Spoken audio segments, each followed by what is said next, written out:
ও আল্লাহ, ও গো মালিক, তুমি ছাড়া তো আমাদের আর কেউ নাই, তুমি ছাড়া তো আমার আর কেউ নাই। আল্লাহ গো, তুমি যদি মাফ না করো কে আমাকে মাফ করবে? তুমি যদি মাফ না করো কে আমাকে মাফ করবে? তুমি যদি আমাকে মাফ করো তাহলে তোমার কোনো দিকে কমবে না, তুমি যদি আমাকে মাফ না করো তোমার কোনো দিকে বাড়বে না। আল্লাহ গো, তুমি আমাকে মাফ করে দাও। সারাটা জীবন অন্যায় কাজ করেছি, সারাটা জীবন নাফরমানি করেছি, আমার কাছে কালেমার দাওয়াত কম আসে নাই, আমার কাছে কালেমার দাওয়াত কম আসে নাই, আমাকে লোকেরা কম বোঝায় নাই। ও আল্লাহ, তুমি আমাকে মাফ করে দাও। মাফ না করলে কোথায় যাব, কার কাছে যাব?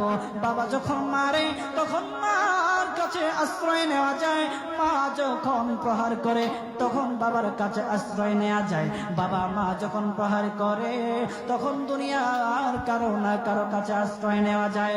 ও আল্লাহ,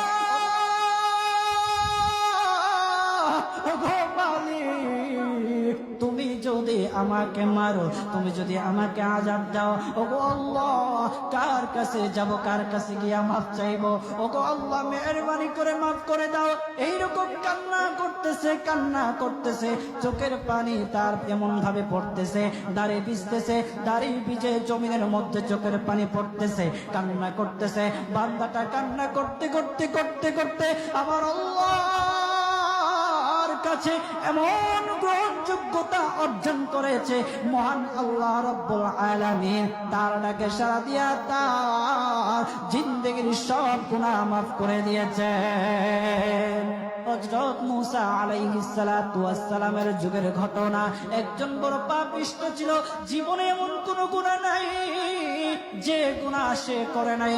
তার গুনার প্রতি অতিষ্ঠ হইয়া, মানুষ তার গুনার প্রতি অতিষ্ঠ হইয়া গ্রামের লোকেরা তাকে হাত পা বেঁধে জঙ্গলের মধ্যে ফেলে দিয়ে আসে। জঙ্গলের মধ্যে থাকতে থাকে, কিছুদিন থাকার পর মালাকুল মউত যখন তার সামনে এসে উপস্থিত, এর আগ মুহূর্তে সে বান্দা আল্লাহর কাছে ডেকে ডেকে বলতেছে,